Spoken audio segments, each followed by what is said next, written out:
हस्तिनापुर गांव में रहने वाली सरोज के 5 बेटे थे। उसका पति जगदीश पेशे से एक कपड़ा व्यापारी था। कुछ वर्षों पहले जगदीश का स्वर्गवास हो गया था। समय के साथ सरोज के सभी बेटे जवान हो गए और उन्होंने पिता के कपड़ों के सीमित कारोबार को बड़े उद्योग के कारखाने में बदल दिया। पूरे गांव में उन्हीं के चर्चे हुआ करते थे। अरे सरोज के 5 बेटों ने मिलकर सरोज का मान ही बढ़ा दिया भाई। पहले तो पिता के छोटे मोटे कारोबार को इतना फैलाया और फिर उसी कमाई से इतना चौरस घर खड़ा कर दिया। 100% सच कहा रमेश भाई। अमीर रईस होने का सरोज के मन में जरा भी अहंकार नहीं है।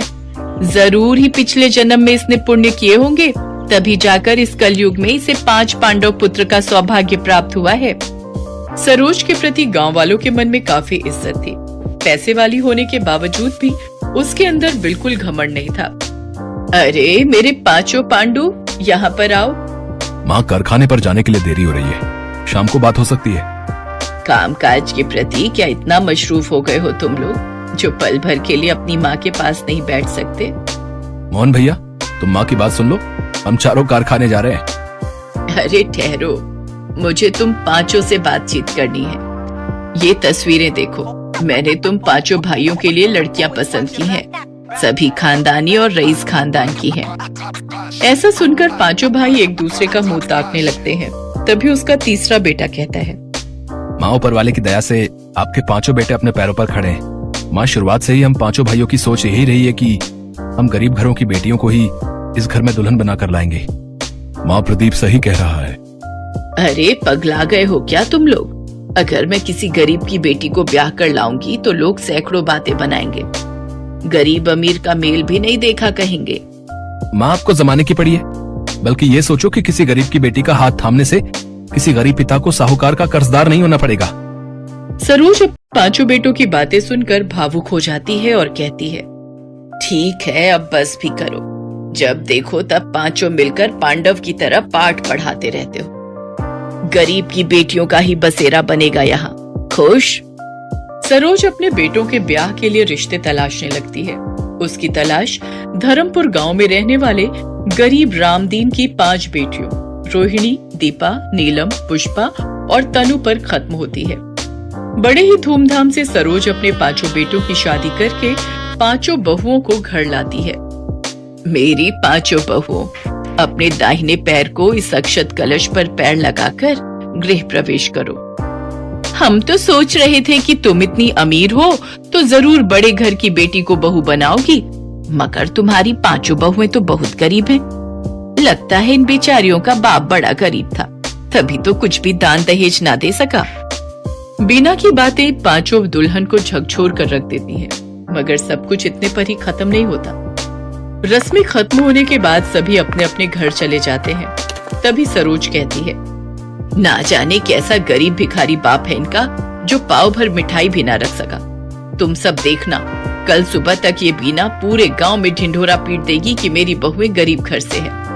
सरोज की बातें सुनकर उसके बेटे कहते हैं, माँ, अभी हम 5 की पत्नी को आए हुए पल भर भी नहीं हुआ और आपने अभी से ही इनको ताने देना शुरू कर दिया।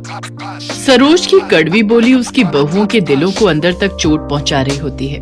देखते ही देखते सप्ताह पर सप्ताह, महीने भी बीत जाते हैं। एक शाम बीना सरोज के पास आती है। अरे ओ सरोज, गजब हो गया, तुम तो बर्बाद हो गई।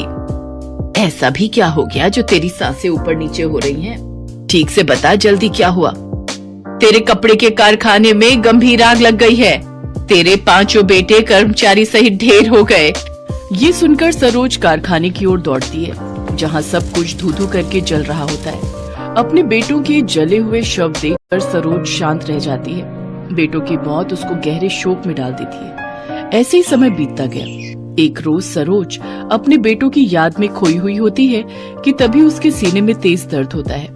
उसकी 5 बहुएं उसे अस्पताल लेकर जाती हैं, जहां डॉक्टर उनसे कहते हैं, देखिए ना, हार्ट में ब्लॉकेज हुई है, जिसके लिए इनकी बाईपास सर्जरी होना जरूरी है और इसके लिए तकरीबन 10 लाख का खर्चा आएगा।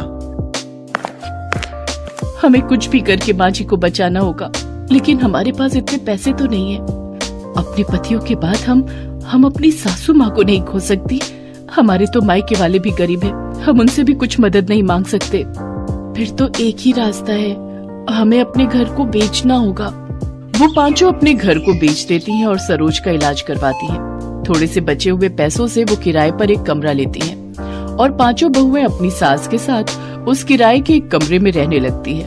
कुछ महीने तो जैसे तैसे उन्होंने बचे हुए पैसों से काट लिए, लेकिन फिर वो अपना जीवन बेहद ही गरीबी में काटने पर मजबूर हो गई और दिन में सिर्फ एक टाइम ही रूखा सूखा खाना खाकर गुजारा करने लगी। और कुछ समय बाद तो वो टाइम भी आ गया जब उन छहों को भूखे पेट ही सोना पड़ा। दीदी अब तो भूख के मारे जान जा रही है। सही कहा तुमने, अगर हमने पहले कुछ बचत की होती तो आज हमें ये दिन नहीं देखना पड़ता। अपनी बहुओं को भूख से तड़पता देख सरोज लाला के पास जाती है और कहती है, लाला मुझे थोड़ा राशन उधार दे दो, हमने 3 दिन से कुछ भी नहीं खाया है। माफ करना सरोज बहन, लेकिन अब मैंने उधार देना बंद कर दिया है। नकद लाओ और राशन पानी ले जाओ। गांव के मंदिर के बाहर बैठकर सरोज भीख मांगने लगती है, लेकिन उस दिन 10 रुपए से ज्यादा उसे 1 पैसा भी नहीं मिलता।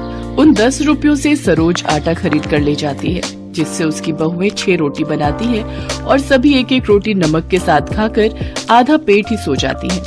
ऐसे ही समय बीतता है।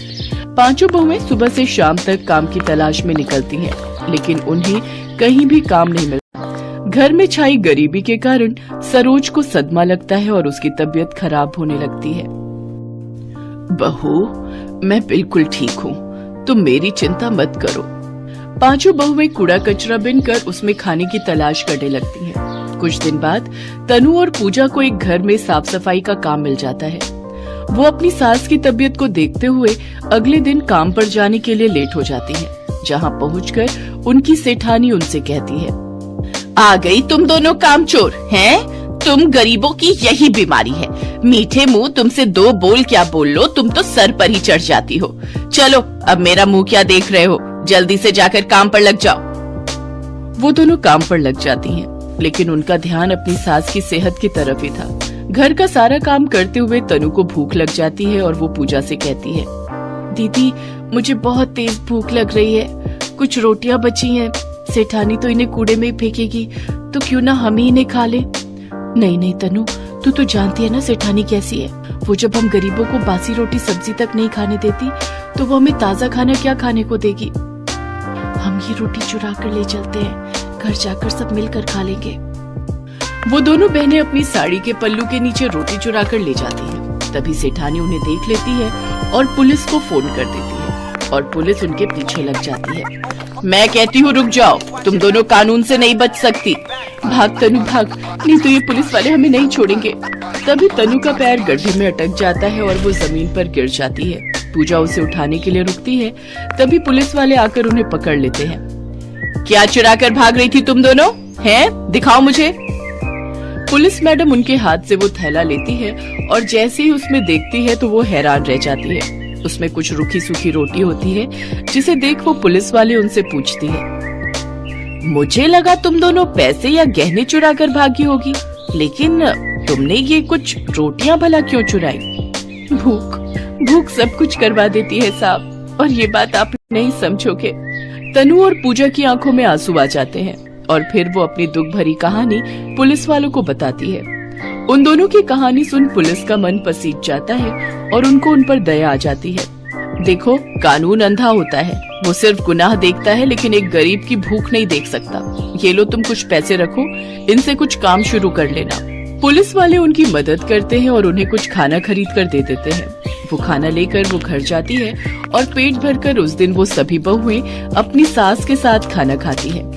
आज भी हमारे देश में ऐसे कई गरीब हैं जो भूख की भट्टी में झुलस कर दम तोड़ देते हैं।